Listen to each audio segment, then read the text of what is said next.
Welcome friends, a very happy morning, happy afternoon, happy evening based on what time you're watching this lecture. Friends, I sincerely pray and hope that you guys are doing very well with your health and staying very safe. Friends, let us now discuss about your next chapter valuation with the help of our QR infographics where we promise and deliver your 100% coverage of the concepts which will be very helpful for your 100% revision before your exams. Now, when you talk about valuation, as the infographics clearly depicts that our focus is on the price, valuation, price. Now, the basic provision of valuation is section 15. You will find everywhere your focus is only on section 15. Section 15. So, when you talk about your section 15, section 15 subsection 1 tells that your assessable value will be equal to transaction value if there is no relationship between the supplier and the recipient, plus price is the sole consideration, that is 100% monetary consideration. If there is unrelated party transaction plus 100% monetary transaction, then your assessable value will be equal to transaction value. That is section 15 subsection 1. Now, section 15 subsection 2 tells that you have to add few items in your transaction value. You have to add few items along with your transaction value to find out the assessable value. It talks about inclusions. It talks about certain inclusions. So, you are talking about plus certain inclusions, To be very specific, there are totally 5 inclusions. Right, section 15 subsection 3 talks about exclusions. You have to subtract something. To be very specific, there are 2 exclusions, both are discount. One is discount at the time of supply or before supply, and the other is discount after supply. So, section 15 subsection 3 talks about your exclusion.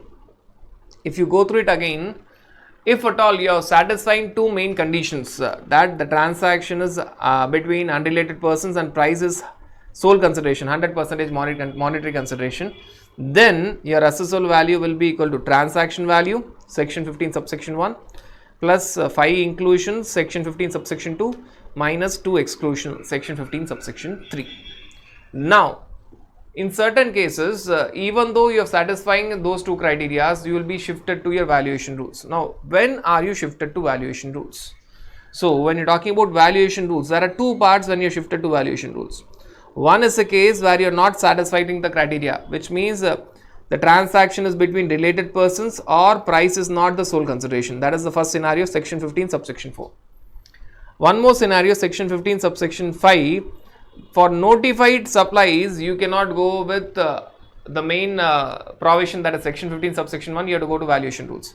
Now, there are 2 instances where you will be pushed to valuation rules. There are 2 cases where you are going to be pushed to valuation rules. In the first scenario, you are talking about a scenario where either you are talking about related party transactions or you are talking about price is not the sole consideration, which means there is some non-monetary consideration. In the second case, you are talking about certain notified supplies. For certain notified supplies, by default you have to see only valuation rules. That is nothing but section 15.4 for the first category and section 15.5 for the second category. Now, section 15.4, the first category, talks about 5 main rules. Starting from valuation rules you can categorize general valuation rules, where you are talking about section 15 subsection 4, special valuation rules for notified supplies, section 15 subsection 5. Right, now we are focusing on general valuation rules, which starts at rule 27 and ends at rule 27 to 31. Rule 27 talks about a scenario where there is non-monetary consideration. 28 talks about a scenario where the transaction is between related person or distinct person other than agent. You are not talking about principal agent, other than agent. 29 talks about principal and agent, where there is supply of goods between principal and special agent, that schedule 1 agent, between principal and special agent, schedule 1 agent, not normal agent, schedule 1 agent. 30 talks about cost based valuation. You are going to do valuation on the basis of cost, basically 110% of your cost. And 31 tells that if you're not successful from 27 to 30, then you can go for best judgment valuation. Best judgment valuation. See, if you look at 27, 28, 29, they are situation based. They are situation based. So if you again focus on 27, situation is non-monetary consideration. If you focus on 28, it is a related party transaction or distinct person transaction. Branches with separate GST number, distinct person transaction. If you look at 29, it talks about principal agent. Principal agent. Principal special agent, not normal agent, special agent, that is schedule 1 agent. Right. So selection of 27, 28, 29 depends on situation. Whereas 30 and 31 are general. If you are not able to work out in terms of 27, 28, 29, please come to 30. First try 30, which is cost based mechanism, 110% of the cost. If you are not successful in 30 also, then please try 31, best judgment valuation.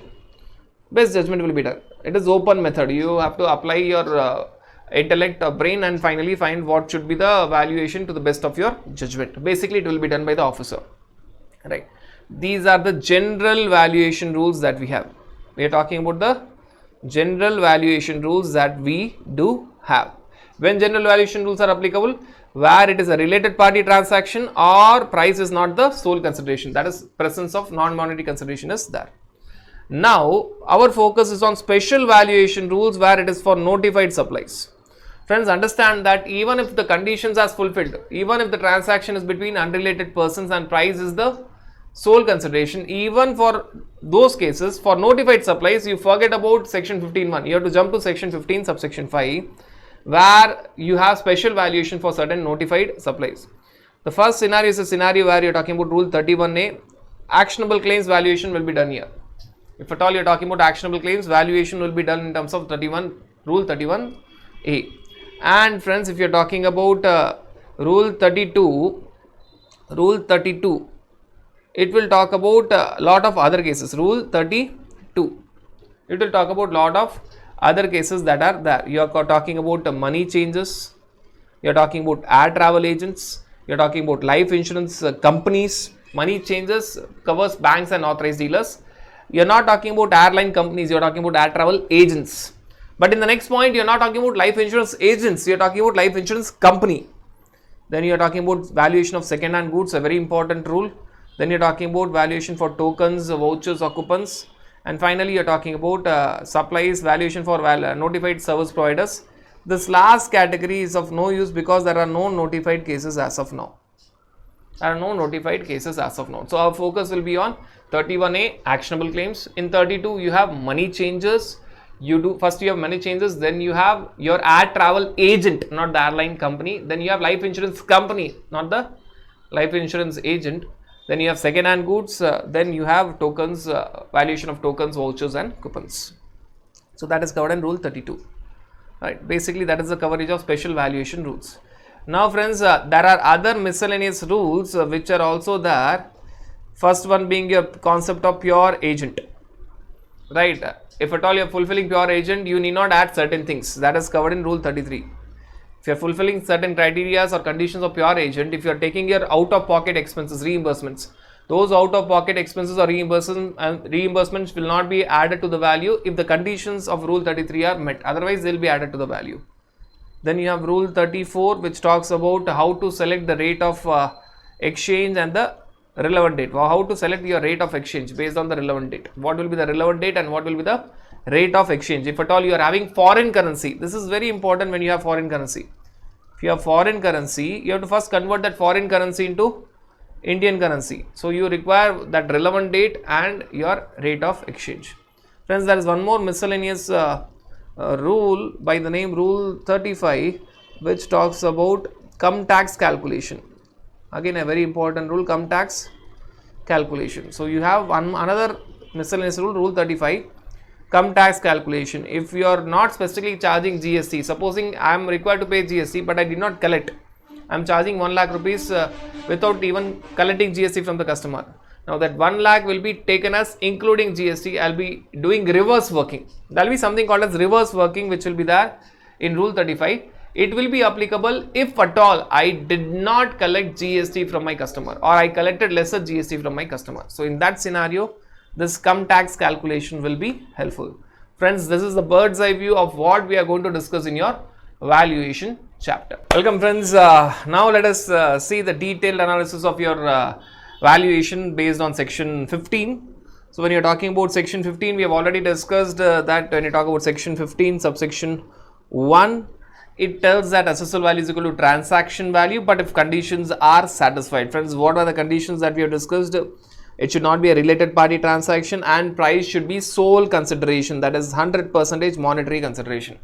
In that scenario, assessable value will be equal to your transaction value as per section 15.1.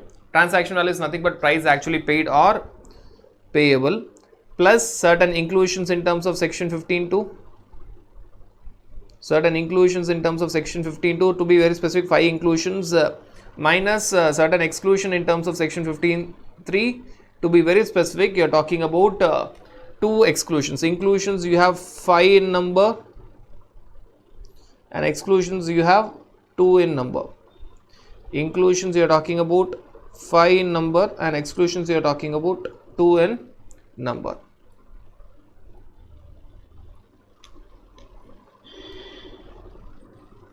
Now, if at all these conditions are not satisfied, then you are going to go to valuation rules. Now, when basically you are going to go to valuation rules, there are 2 types of valuation rules. You are talking about the general valuation, general scenario valuation rules and special scenario where you refer valuation rules.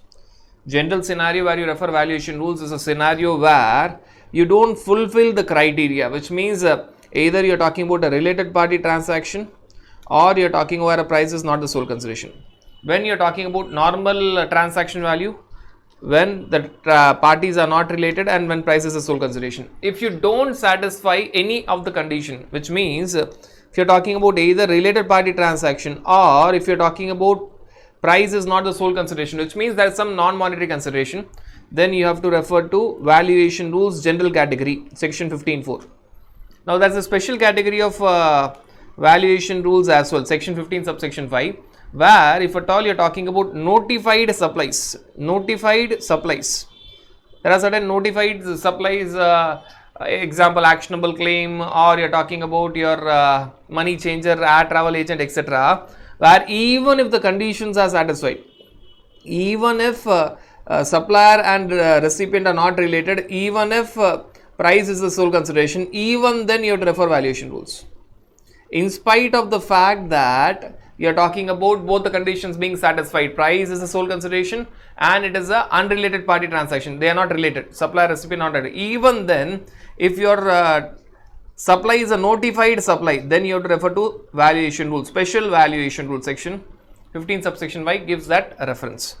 Now, coming back to transaction value, when you are talking about transaction value, friends, the focus is on section 15.1 read along with section 15.2 read along with section 15.3.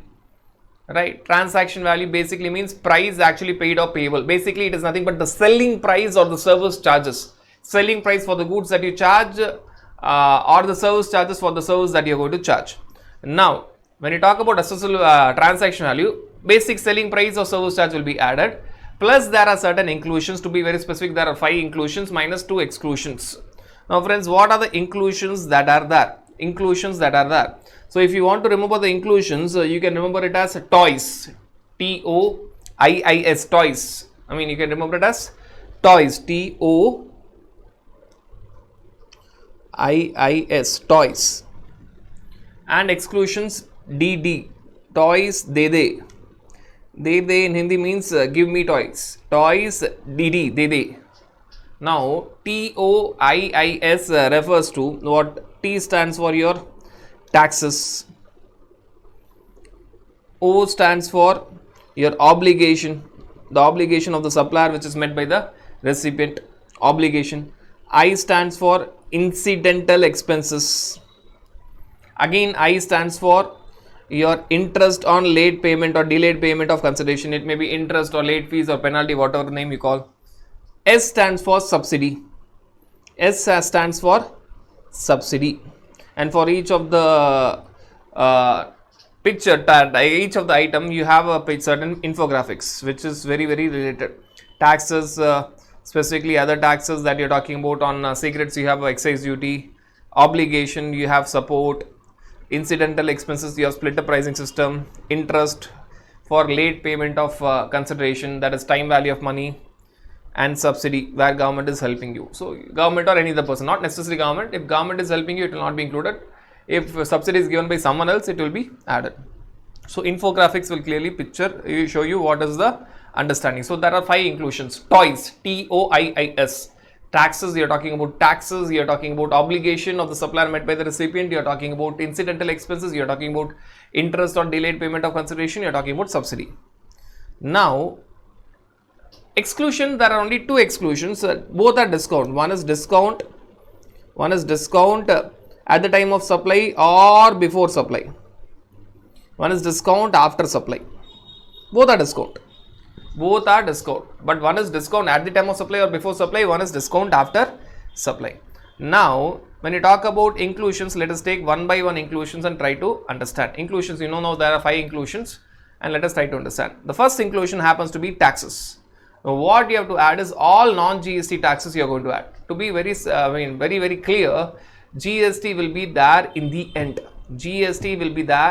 Say for example, you have selling price of 100 rupees, excise duty of say 10 rupees, other taxes of say 5 rupees. GST will come in the end, and GST will be on 100 plus 10 plus 5 multiplied by the rate of GST, whatever rate. They may be 5% or 12 or 18 or 28, whatever the case may be.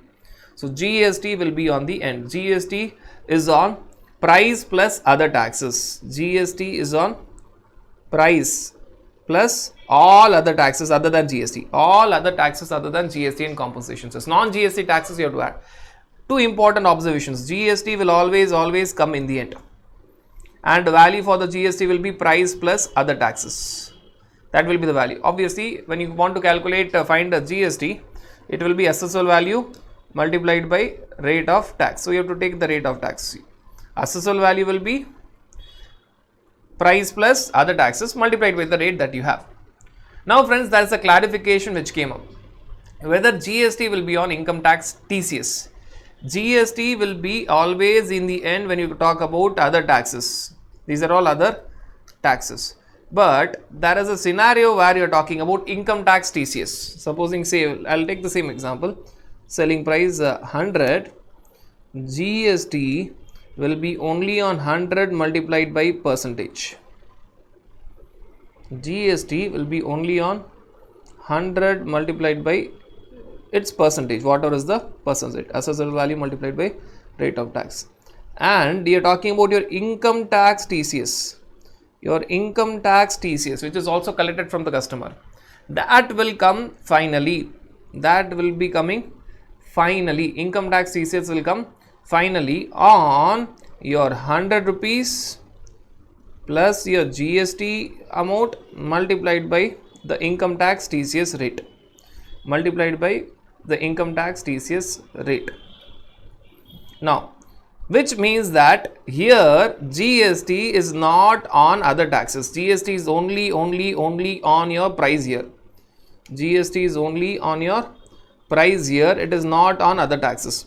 Why GST is not on this income tax TCS? Why is it so? Now, 2 important points. This income tax TCS. First important observation. When you talk about this income tax TCS, first important observation. This income tax TCS, first of all, is not at all tax. It is not having the character of tax. It is only an advance payment which is made on behalf of customer in his PAN number. First of all, it is not having the character of tax. Character of tax itself is missing. It is not having the character of tax.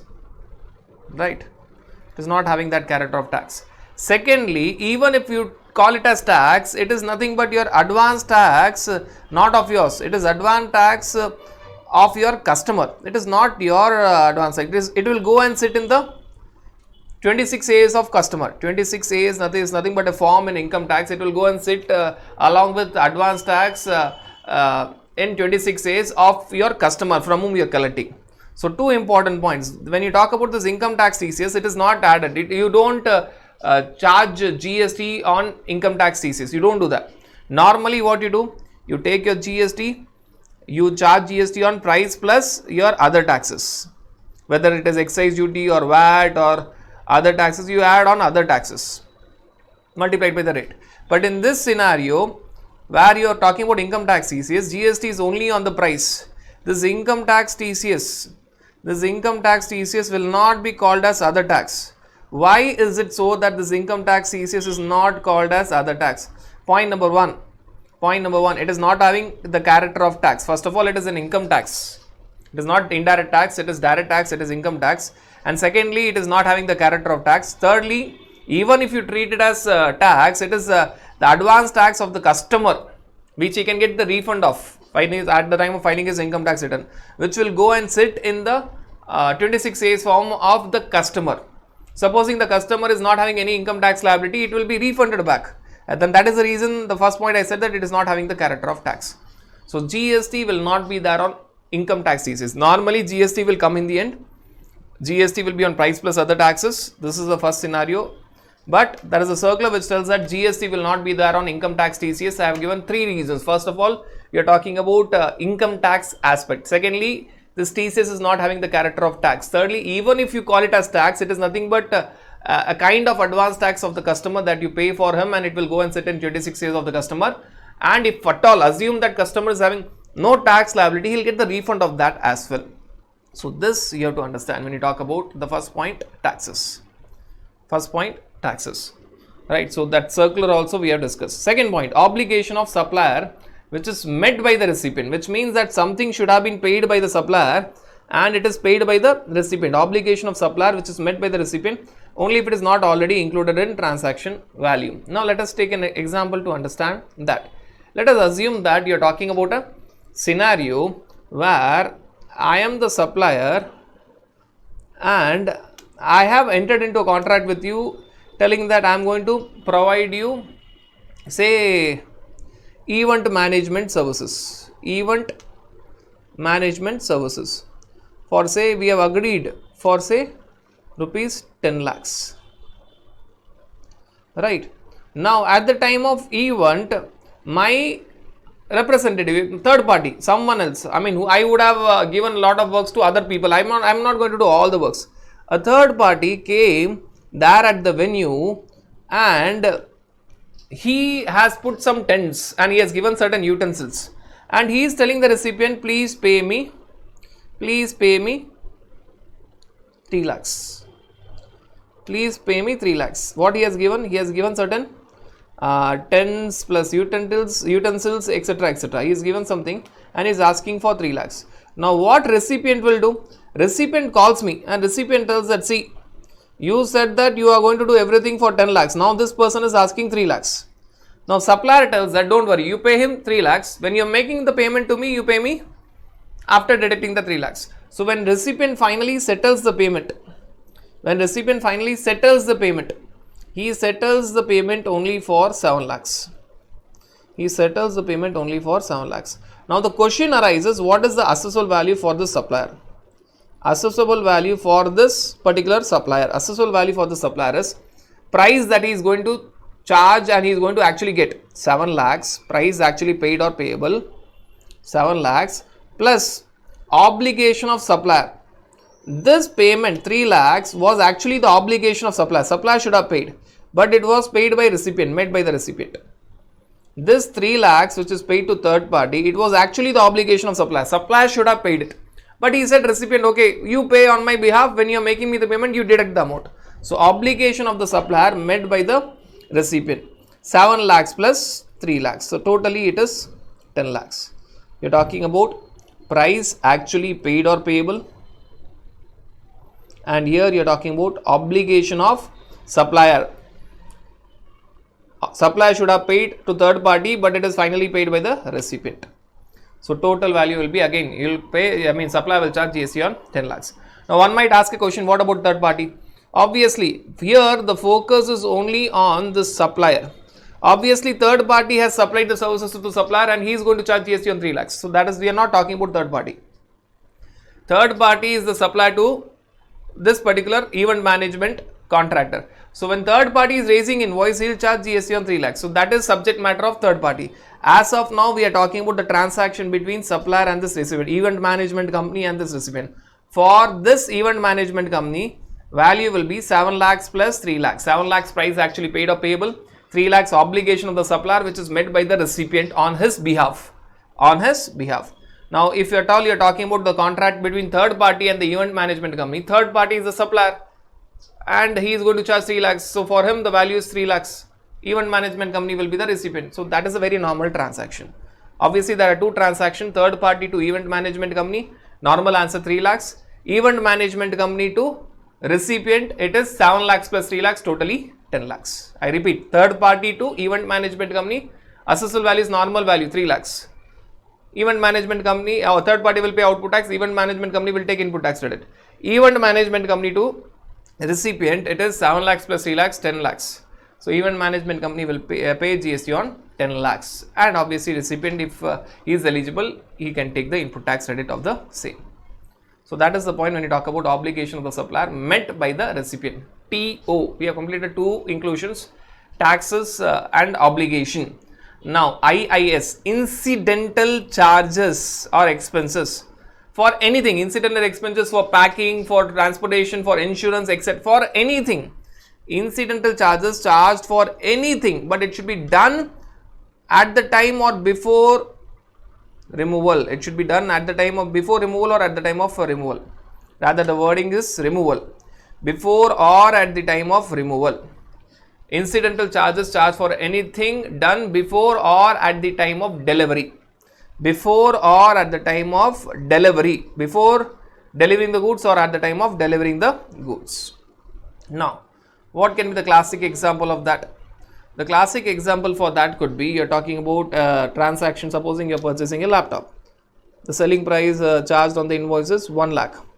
Add, say, insurance charges, say 5,000. Add transportation charges, say 2,000. Add warranty, say 3,000. Add special packing charges, say 1,000. Add, and the list will go on. And the list will go on. It may be insurance, it may be transportation, it may be warranty, initial warranty or extended warranty, packing charges, delivery charges, dharmada, etc., etc., etc. Now, this is nothing but all these are incidental charges. Now, the total value of it, say in this scenario, comes to 1,11,000. 1,11,000. Now, this transaction was executed for sale of say particular laptop. Sale of laptop. What will be the assessable value for laptop? Assessable value for laptop would be 1 lakh. Price actually paid or payable transaction value plus 5,000 plus 2,000 plus 3,000 plus 1,000, that is 11,000. These are all incidental charges. These are all incidental expenses which is charged for anything done. Which is charged for anything that is done. These are all incidental expenses which is charged for anything done at the time of delivery or before delivery. It should be at the time of delivery. The only important condition is it should be at the time of delivery or before delivery. It may be insurance charges or transportation charges or installation charges or packing charges or dharmada charges. Any type of charges you name, it will be added.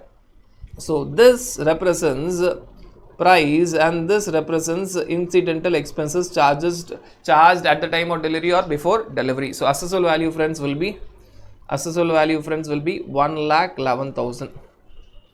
Now, if I were to tell what will be the rate, supposing laptop rate is say GST rate is say 12%, insurance charges rate is 18%, transportation say it is 5%, warranty say it is 28%, packing charges say it is again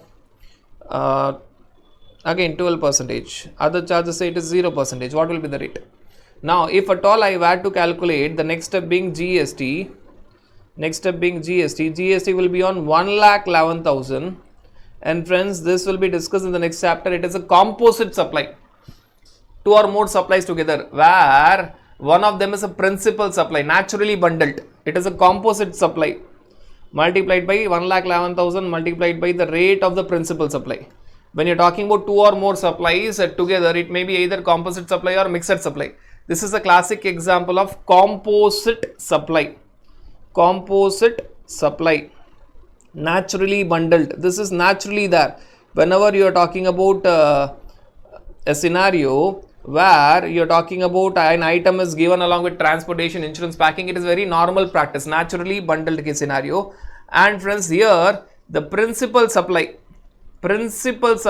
is the sale of the items. In this scenario, sale of laptop. So in this case, principal supply is the supply of laptop and the rate on that is 12%. Therefore, on the entire 1,11,000, the rate will be taken as 12%. 1,11,000 multiplied by 12%. Friends, we are discussing two aspects. One, what is the value? One, what is the rate? What is the value, friends? The value here is pretty simple. Value is equal to price actually paid or payable 1 lakh plus incidental expenses charged for anything done which is at the time of delivery or before delivery. All these items 11,000, 1,11,000. And what is the rate of tax? The rate of tax, friends, in this scenario is 12%. Why? First point, you have to understand that it is a composite supply. Why is it composite supply? Because along with supply of goods, transportation, insurance is a very common practice. Therefore, it is naturally bundled. We will be seeing the definition later. Naturally bundled is the keyword. Therefore, if it is a naturally bundled category, it is composite supply. And friends, if it is composite supply, then what is the rate that you are going to apply? You are going to apply the rate of the principal supply or the main supply. What is the main supply here? Main supply here is sale of laptop for which 1 lakh is charged, which is having, say, the rate of 12%. So you are going to ignore 18, 5, 28, etc., etc. You are going to take 12% or entire 1,11,000. So that is the third inclusion, incidental charges. And friends, when you are talking about the next inclusion, you are talking about interest or late fees, where you are talking about delayed payment of consideration. Supposing I am charging 1 lakh for a product, I have to pay GST on 1 lakh, right? And supposing you are talking about a scenario where you make me late payment. So when you are making me late payment, you have to pay along. You may have to pay along with interest.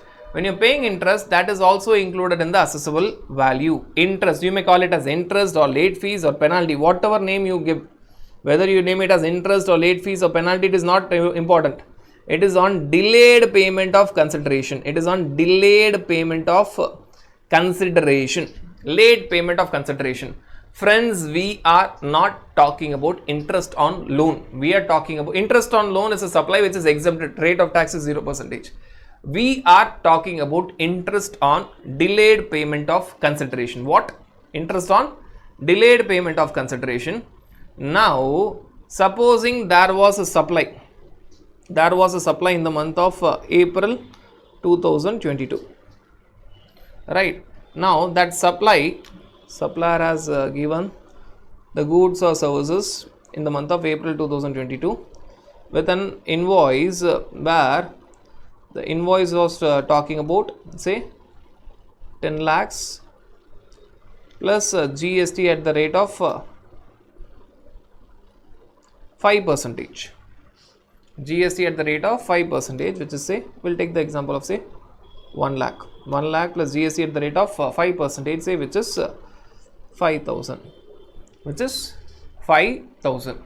Right? So totally it is 1 lakh 5,000. 1 lakh 5,000.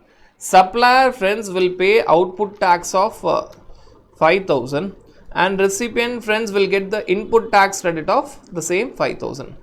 And friends, this being the supply, this transaction being the supply, this is supply. Supplier has to give tax invoice. Supposing it was agreed that payment should be made within 3 months, but the recipient is making the payment, say, in the month of December. Late payment. Now, supplier is telling that, so if you are paid late, please give me interest. Fair enough. Because it was agreed that payment will be made within 3 months. Now payment is made late, so interest is paid. Now when your friends, you talk about this interest, Here friends, we are talking about interest on delayed payment of consideration. The recipient is paying me late, therefore he is paying interest. In this scenario friends, the recipient will pay not only the interest. Supposing interest comes to say 10,000, recipient has to pay interest plus GST at 5%. Why 5%? Whatever rate is on original supply, that rate will come. Whatever rate is on original supply, that rate will come here. Let's just say 500. 500 will come. 10,500. 10,500. Friends, this is not any original supply. This is not supply. It is only addition to supply. This is only addition to supply. It is not supply. It is only addition to supply. It is not an independent supply. It is not an independent supply. It is only addition to supply. Therefore, the supplier will not give tax invoice. Now he will give debit note. Now he is going to give debit note. It is not an independent supply. Now supplier will pay output tax of 500. Obviously, recipient will take input tax credit of 500. If you see this example, the total tax paid by the supplier comes to 5,500, and obviously recipient has taken the credit of 5,500. Right, addition, you are talking about addition. Why I have given this example?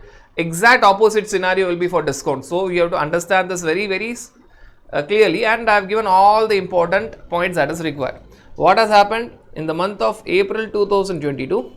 Supplier has given supply of goods or services to recipient. If there is supply, there will be tax invoice. 1 lakh plus 5,000. Supplier has paid output tax and recipient has taken the input tax credit. And we have assumed that the rate is 5%. Now what is happening, as the recipient is not making the payment within time, the recipient has to pay it along with interest. Understand that this is interest on delayed payment of consideration. It is not an independent supply. So the document will be debit note. So supplier will now give debit note. He is going to charge extra, and supplier has to pay again output tax. What will be the rate on this interest? It will be depending on rate of original supply. If I tell the rate on original supply is 12%, this would have been 12%. If I tell rate on original supply was 18%, this would have been 18%, and so on. Right, you have to understand that. Right, so supplier will pay extra output tax of 500, and recipient obviously can take that input tax credit. That is interest on delayed payment of consideration. And friends, a very important note: if interest is not at all paid, no addition will be there. Addition of interest will be there only if it is paid. Only and only if it is paid. That is because of your time of supply. Normally, whether or not you make the payment is not important for valuation, but a very special point. A very special point for interest. Interest is added only if it is realized. All the other additions are added whether or not you get the payment, but interest is added only and only if you are realizing the same. Not included if finally you tell that you are paid late, you give interest, but recipient is not paying interest, and you tell that okay, forget about interest, you waive off the interest. So in that scenario, you will not be adding it. Now why I am telling this point? This is because of actually time of supply. This point is very important, because all the other additions, whether it is taxes or obligation or incidental expenses or subsidy or price, whether or not supplier is getting that amount from the recipient, you have to pay tax. But interest, if you are getting that amount, you have to pay tax on that interest. If you are not getting that interest on delayed payment of consideration, no need to add. So this is very special point about interest.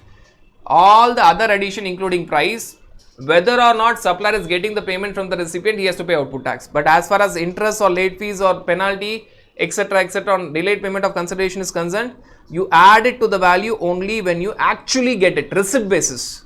If you don't get it, no need to add it. You may have charged it, but if the recipient is not paying, no need to add it. So this point is very special or very peculiar for interest, and the reason being time of supply. Right, and the last inclusion, friends, here is TOIIS, toys, TOIIS, subsidy. This we have partly discussed at the time of discussing consideration definition while discussing levy chapter. Again, subsidy by the government will never be included. If at all it is subsidy given by the government, it will never be included. Excluding subsidy by government is excluded.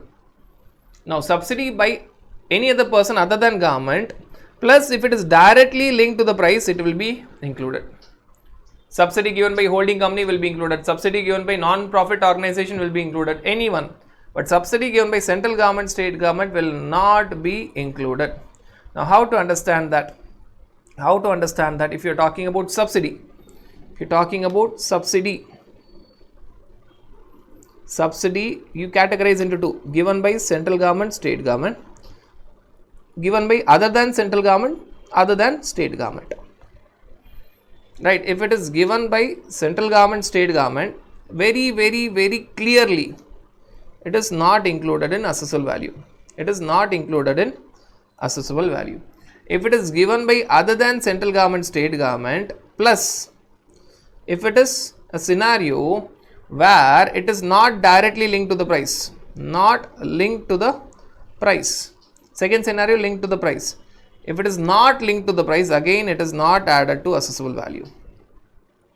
Now two conditions has to be satisfied for including subsidy. It should be given by other than central government or other than state government. It may be your holding company, your non-profit organization, your customer, anyone, but it should not be central government, state government. Plus it should be directly linked to the price. It should be directly linked to the price. Only in that scenario it is included in assessable value.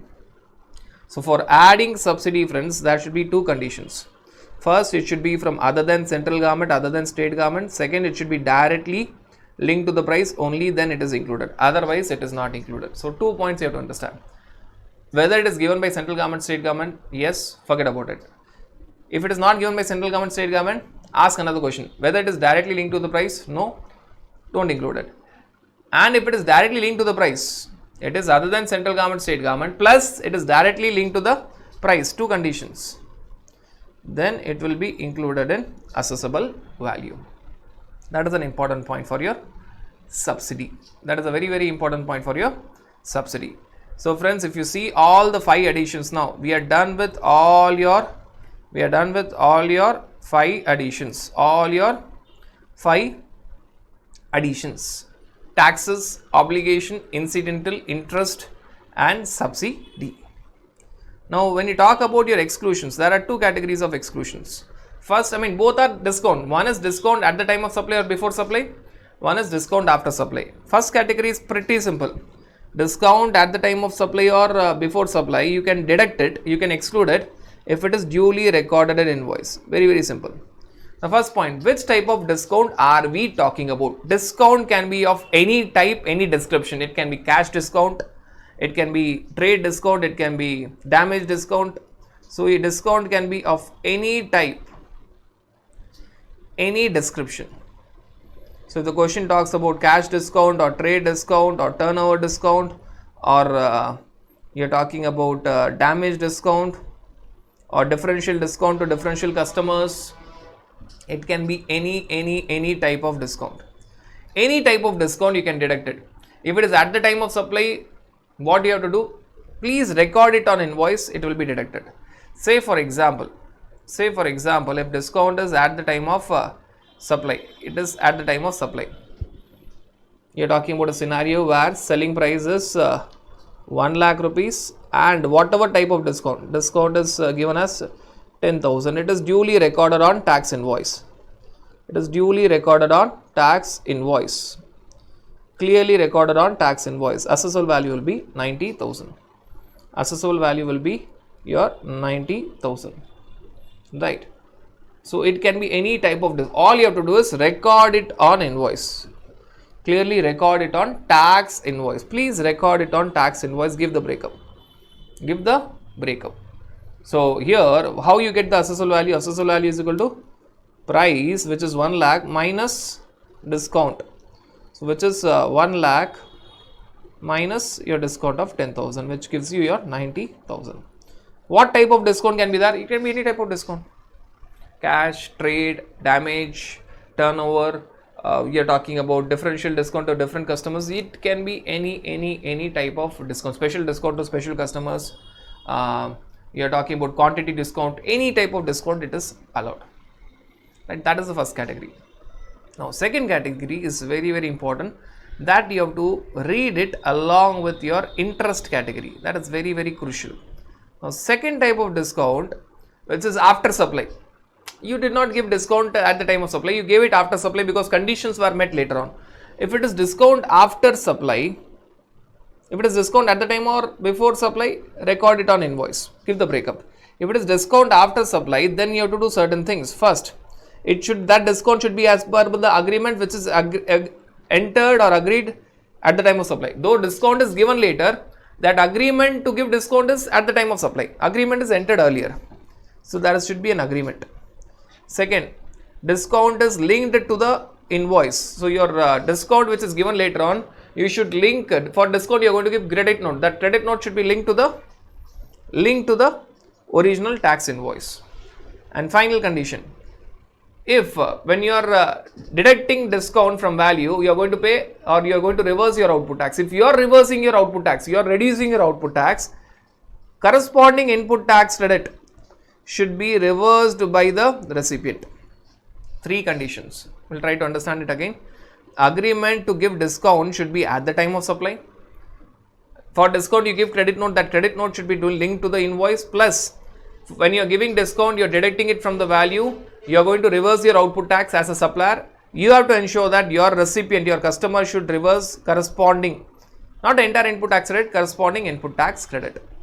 So these three conditions are there for discount after supply. For discount at the time of supply or before supply, a very, very simple condition is that it should be recorded in invoice. Now we are taking this example of discount exactly opposite to your interest on delayed payment. Interest on delayed payment. Now we are talking about discount after supply because we are going to compare it. Discount after supply.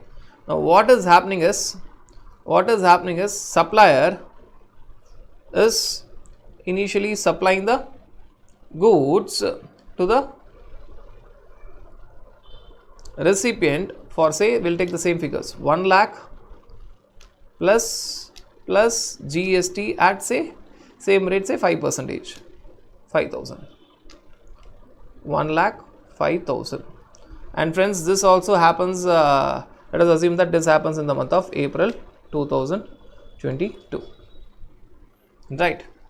Now, this is nothing but your supply, for which when it is supply, you are going to give your tax invoice. The document that you are going to give is tax invoice.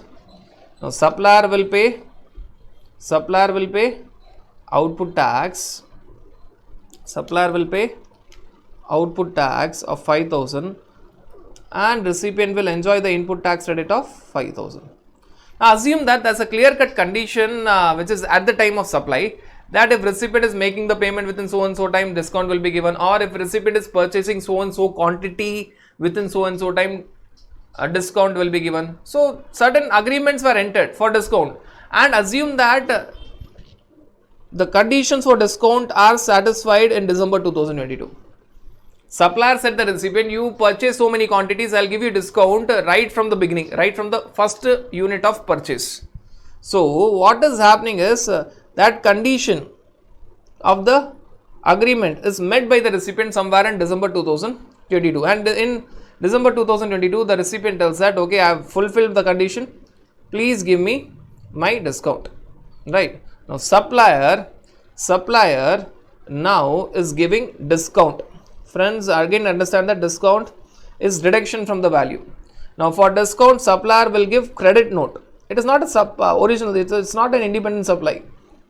It is not an independent supply. It is reduction in value. So let us assume that the discount comes to 10,000 plus 5%, same rate. What will be the rate?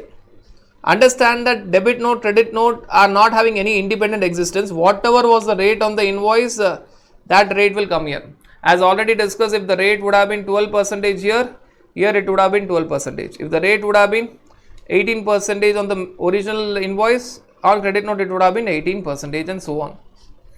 Right, so that will come automatically here.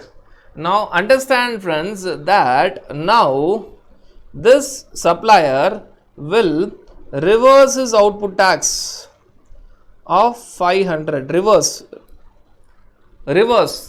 He'll reduce the output tax from the December month's liability, and he has to ensure that recipient is reversing corresponding input tax credit, not the entire amount, 500 rupees, corresponding input tax credit.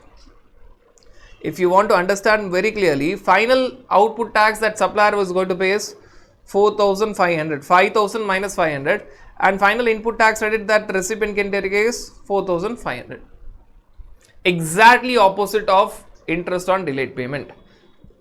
In April month, supplier gave supply to the recipient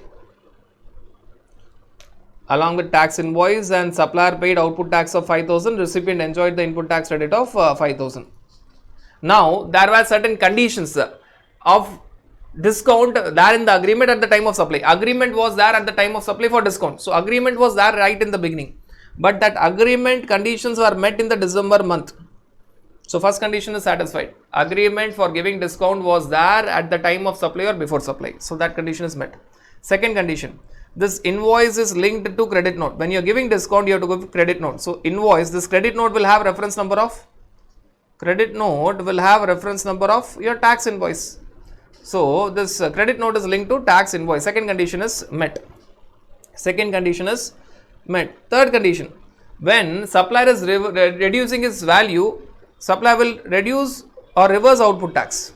And when supplier is reversing output tax, third condition, supplier should ensure that recipient is also reversing corresponding input tax credit. That is supplier's headache. Supplier, when he is reversing output tax, he should ensure that recipient, you have to reverse corresponding input tax credit. That is the headache of supplier. If not, tomorrow government can even catch hold of supplier. You have reversed output tax, but your recipient did not reverse input tax credit. Right. These are the conditions. Right. So, all the three conditions are satisfied. Therefore, the value can be reduced. See, what is the final value? 1 lakh minus 10,000, which is 90,000. 90,000 multiplied by 5% will give you the same, this 4,500. So, anyways, it will be the same, but it will happen in 2 different months. In April month, you will pay a tax of 5,000. In December month, you will reverse tax of 500 rupees. Likewise, recipient will take credit of 5,000 in April, and he has to reverse the input tax credit of 500 in the month of December. Right. Now, this is exactly ulta of interest. Exactly ulta. Now, there are few important differences between your interest on delayed payment and discount. One, for interest you have debit note, and for discount after supply you have credit note. Second, giving debit note is mandatory. So, when you are giving debit note, you have to understand that giving debit note is mandatory, plus it is without any conditions, unconditional. Mandatory plus unconditional. You have to give it. You don't have an option. You have to give debit note. You have to pay extra output tax. Whether or not recipient takes the credit is the headache of the recipient, but you have to pay extra output tax. You have to necessarily or mandatorily raise debit note, and you have to pay extra output tax. It is without any conditions. Whereas credit note, this credit note is optional. You may give credit note with GST, or you may give credit advice without GST. You need not even include the GST effect. You could have removed that GST effect everywhere. It is your option. You may give or you may not give. It is optional. Plus, it is conditional. Even when you want to give, it is conditional. There are 3 conditions. Agreement should be there at the time of supply or before supply. Credit note should be linked with tax invoice. Plus, if you are reversing output tax, ensure that recipient is reversing corresponding or proportionate input tax credit. Right. So, you have to understand that debit note increases the revenue of the government, therefore, it is mandatory plus unconditional. Credit note decreases the revenue of the government, therefore, it is optional plus conditional. One more difference, for debit note, there is no time limit. You can raise it at any point of time, but for raising credit note, it is with a time limit that we will be discussing later. It is with a time limit in documentation chapter. So, debit note, it increases the revenue of the government. Therefore, it is mandatory without any condition, without any time limit. Whereas credit note decreases the revenue of the government. Therefore, it is optional. If you want, you reverse your output tax, or you just give 5,000, 10,000 rupees discount. Don't include GST. Don't do anything with GST. plus it is conditional, 3 conditions we have discussed, plus it is with time limit. You cannot raise credit note after a particular point of time. After a particular point of time, you cannot give GST credit note, you have to give accounting credit advice. You can only have 10,000 without any GST effect, without any GST effect. So that is all about discount after your supply. So friends, now when you talk about all your inclusions and exclusions, you will find that all the 5 inclusions and both the exclusions we have discussed. Now friends, there are 3 circulars. Totally there are 3 circulars. First and third circular, they are dealing with interest on delayed payment. Second circular is dealing with obligation. So first we will see the second circular, then we will see the first and third circular, because first and third circular more or less they are talking about interest on delayed payment.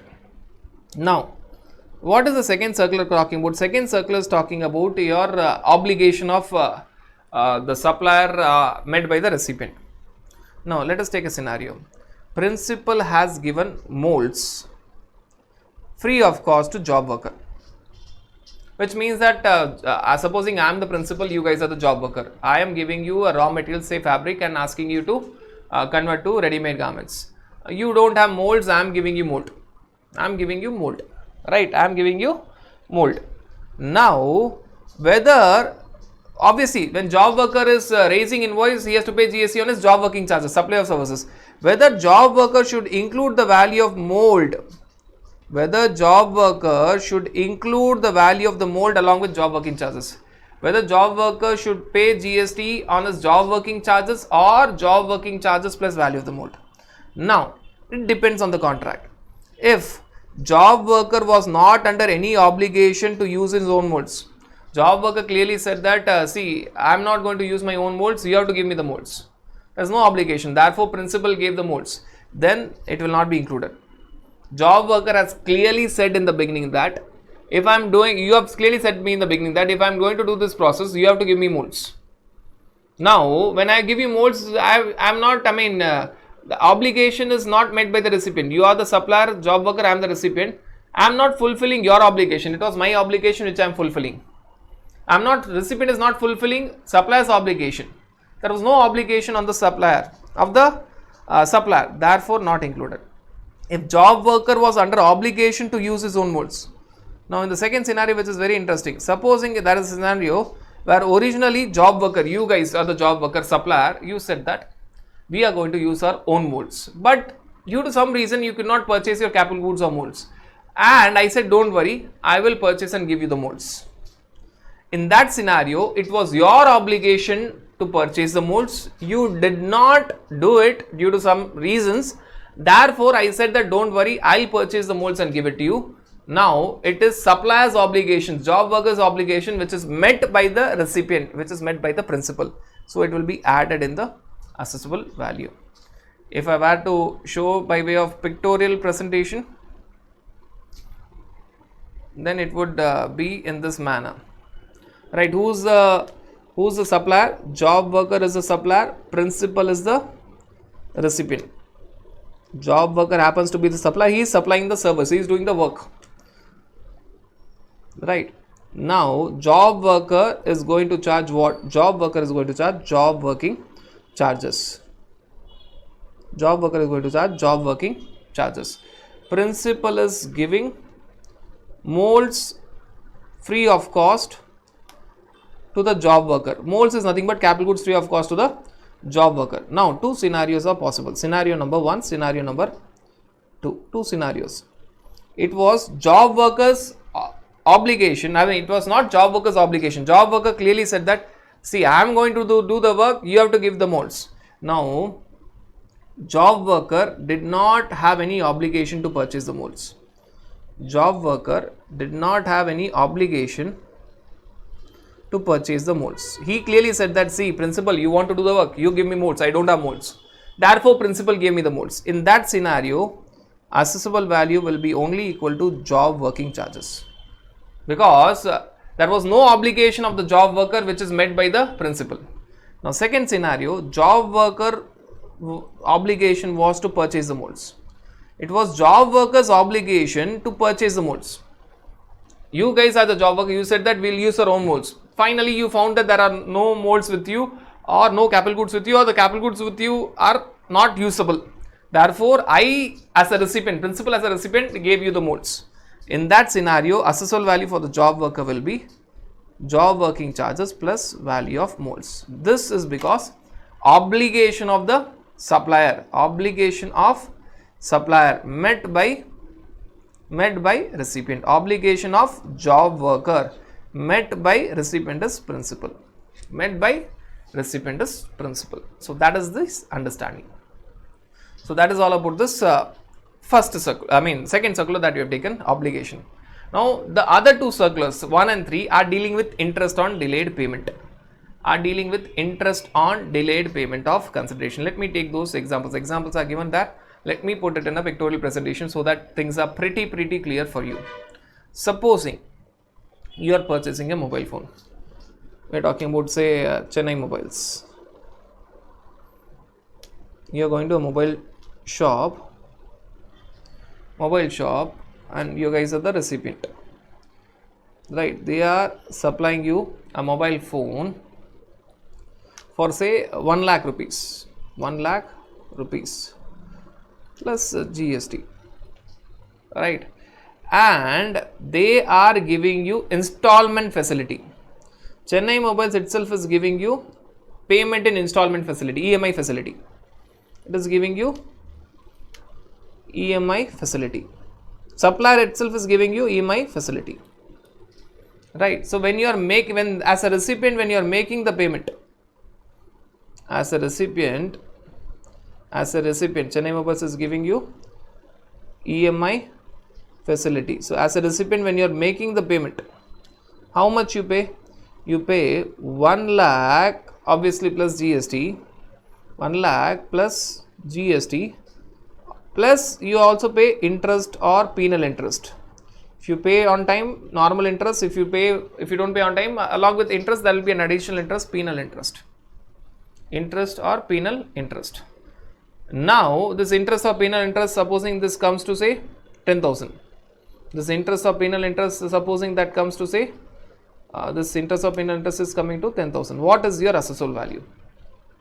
Friends, in this case, your assessable value will be 1 lakh, which is price paid or payable, plus interest on delayed payment. When the supplier himself is giving this payment in installment facility, which means that when you are paying that interest, it is interest on delayed payment. This interest, friends, stands for interest on delayed payment of consideration. We are not talking about interest on loan. It is interest on delayed payment of this consideration. Therefore, assessable value will be 1 lakh plus 10,000, which is 1 lakh 10,000. Right? Why?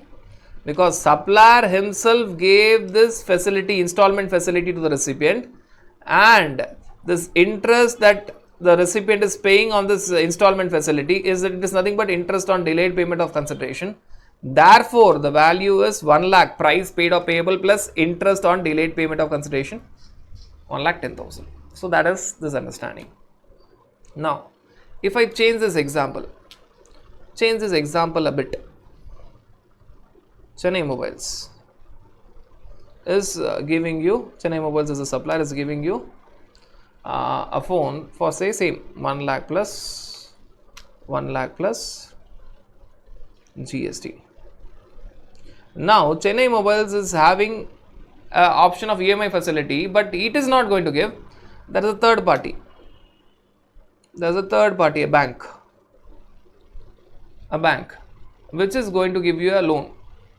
So within Chennai Mobiles, you may have certain third parties who are going to provide you the loan. This third party is offering you EMI facility and you are paying that. So it is offering you EMI facility and you are paying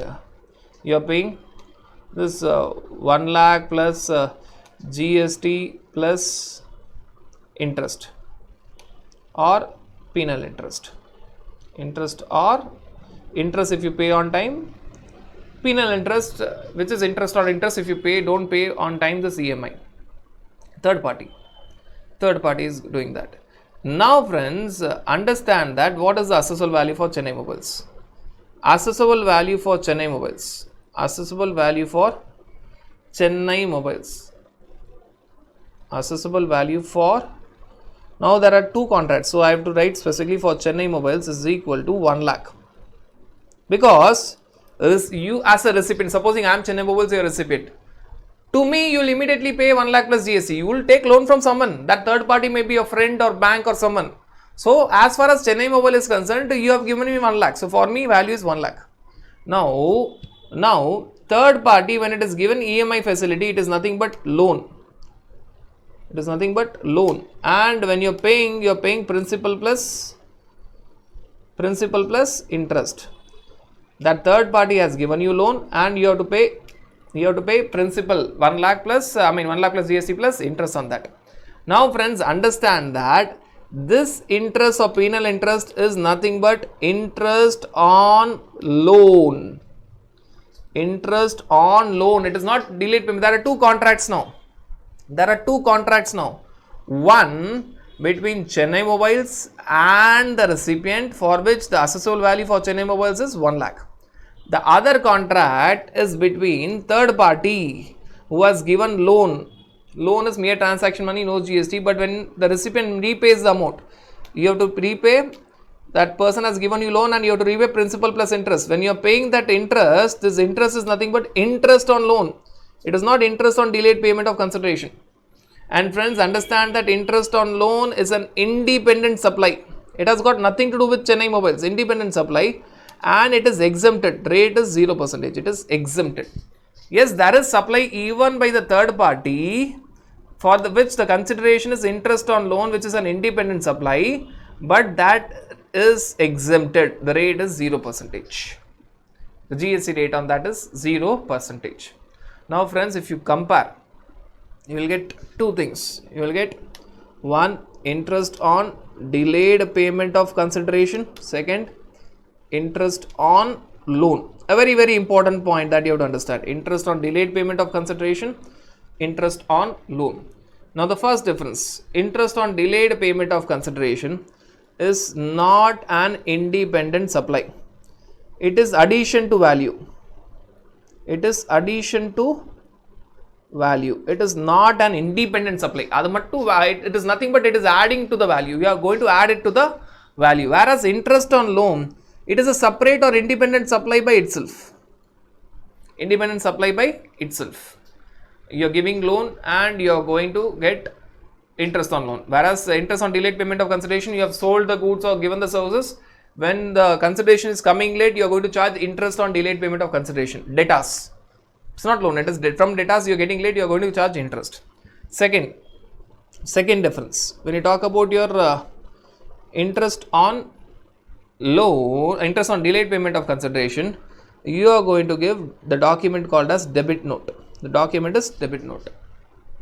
Right. Here, the document, as it is an independent supply, the document will be bill of supply. It will not be tax invoice, bill of supply, because the rate is 0. If the rate would have been some rate, it would have been tax invoice, but here it will be bill of supply. For exempt items, you are going to give document called as bill of supply. Third difference, the rate on this interest on delayed payment of consideration will depend on the rate of original supply. This you have already discussed. If the rate of original supply is 5%, the rate on interest on delayed payment of consideration is 5%. If the original supply rate is 12%, GST rate on interest on delayed payment of consideration is 12%. If the original supply rate is 28%, the GST rate on interest on delayed payment of consideration is 28%. Whereas here the rate is, it is an independent supply, rate is 0, and as it is 0, you will have bill of supply. Very, very, very important differences. Interest on delayed payment of consideration, it is not an independent supply, it is added to the value. Therefore, the rate will depend on rate of original supply, and the document that will be given is not tax invoice, debit note. Whereas when you talk about interest on loan, it is an independent supply by itself, separate supply by itself. The rate on which is 0, it is exempted. and as it is exempted, the document will be bill of supply. The document will be bill of supply. That you have to understand. So that is all about one more circular. Totally 3 circulars were there. We had done with 2 circulars. And the last circular is also about interest. Now as we are clear with all these concepts, that circular will also be very clear. Again, it deals with interest. So you have to just focus on what is the question. It deals with 2 things: supply, deemed supply. We are talking about a scenario where you are talking about schedule 1 special agent, right? Supposing you are talking about principal,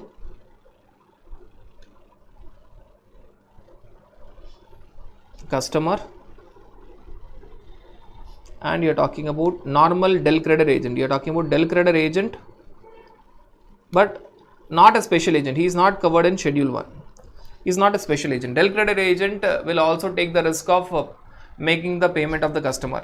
So he will be charging more commission. Del creditor agent will take care of the dues of the customer. If customer is not paying, del creditor agent will pay to the principal. Friends, as already discussed, there are 2 supplies. One del creditor agent to principal, one principal to customer. Del creditor agent to customer, it is actual supply of services, commission. Principal to customer, it is actual supply of goods. Actual supply of goods. Supposing you are talking about a scenario where the value of the goods were say 10 lakhs plus GST, and the commission charged by the del creditor agent is say 1 lakh plus GST. So del creditor agent will pay GST on 1 lakh. It is actual supply of services on 1 lakh, and principal will pay GST on 10 lakhs supply of goods, actual supply of goods. Now if customer is not making the payment, what will happen is, if customer is not making the payment, del creditor agent on behalf of the customer, del creditor agent will make the payment. On behalf of the customer, del creditor agent will make the payment, and that will be treated as loan given to customer. So del creditor agent will end up paying, if customer does not pay, del creditor agent will pay 10 lakhs plus GST amount to the principal, and that will become loan given by del creditor agent to customer, and this customer will in turn pay, repay principal amount of 10 lakhs plus GST along with interest.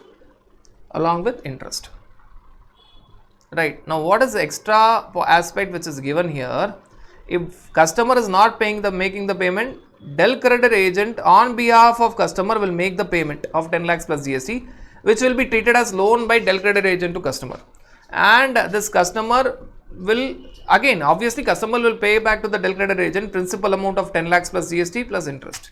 Friends, understand that assessable value for principal, there are again 2 contracts. Assessable value for principal will remain only 10 lakhs. This interest will not be added. And assessable value for del creditor agent for its commission,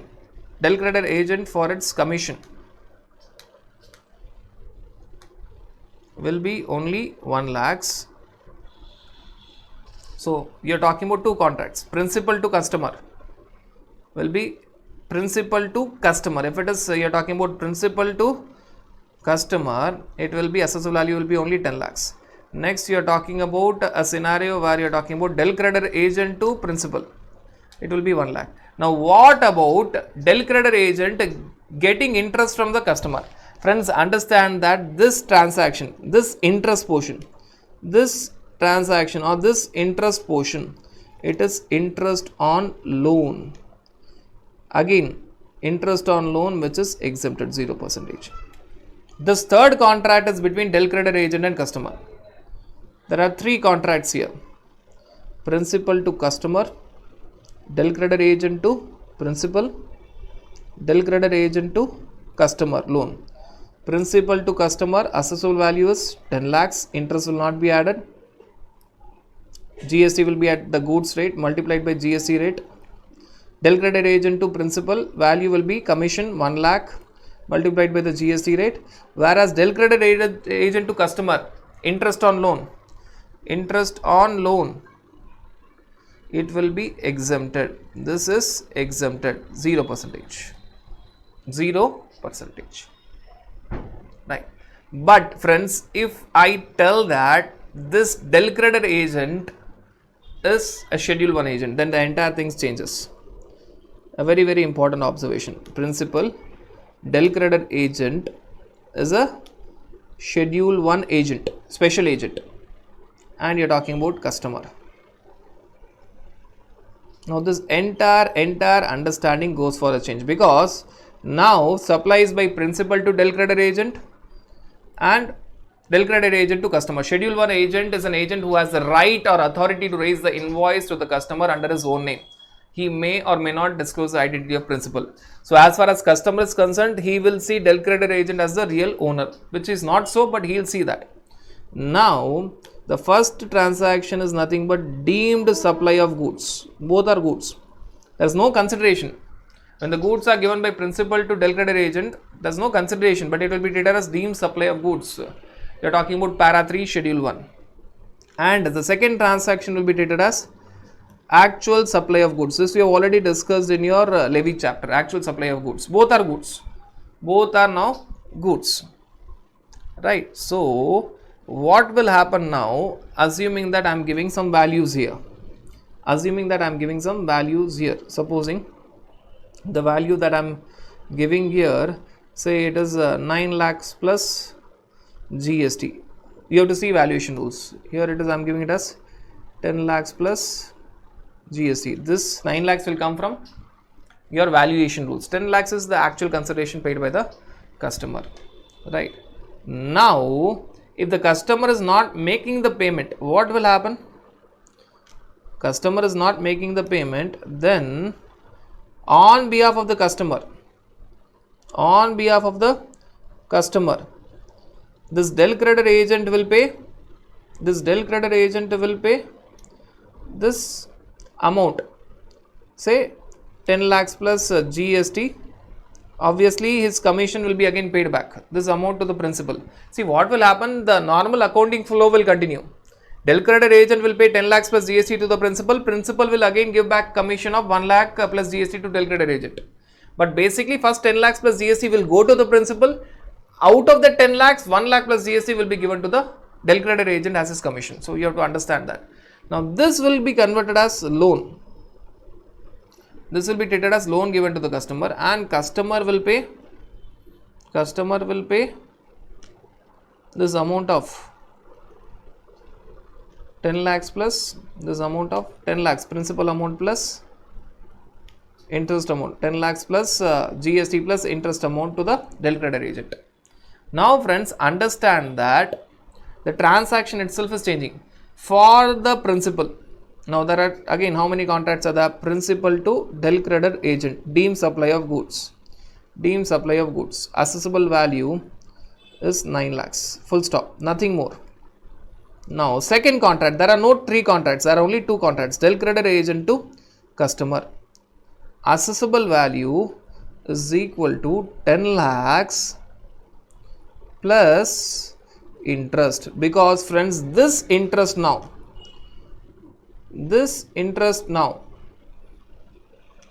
is nothing but interest on delayed payment of consideration, because as far as GST law is concerned, del credit agent is the supplier, customer is the recipient, and if he is paying late, he is going to pay interest, which is not interest on loan, it is interest on delayed payment of consideration. You are not going to see the aspect of loan, though it will flow as loan, but for the purpose of GST, del credit agent is the supplier, customer is the recipient for the second contract. And if the recipient is paying late and he is giving interest, that will not be called as interest on loan, it will be called as interest on delayed payment of consideration. Friends, whether it was a mobile phone example or this example, both are having the same logic. Now there are no 3 contracts, there are only 2 contracts. So in the second contract where you're talking about del creditor agent to customer, assessable value will be equal to 10 lakhs the basic price plus interest on delayed payment of consideration. And if you're talking about the first contract where you're talking about principal to del creditor agent, assessable value is over. That chapter is closed long back. It is assessable value is 9 lakh. There are only 2 contracts as compared to 3 contracts earlier. In the previous case where del creditor agent was not a schedule 1 agent, there were 3 contracts. Principal to customer 10 lakhs, del creditor agent to principal 1 lakh, del creditor agent to customer interest on loan is exempted, right? But here there are only 2 contracts. Principal to del creditor agent, assessable value 9 lakhs, del creditor agent to customer, assessable value is actual supply of goods 10 lakhs plus interest on delayed payment of consideration. And one more important difference, the both these contracts were, first was deemed supply of goods, principal to del creditor agent, second was actual supply of goods. Both are only of goods. Whereas in the previous case there were 3 contracts.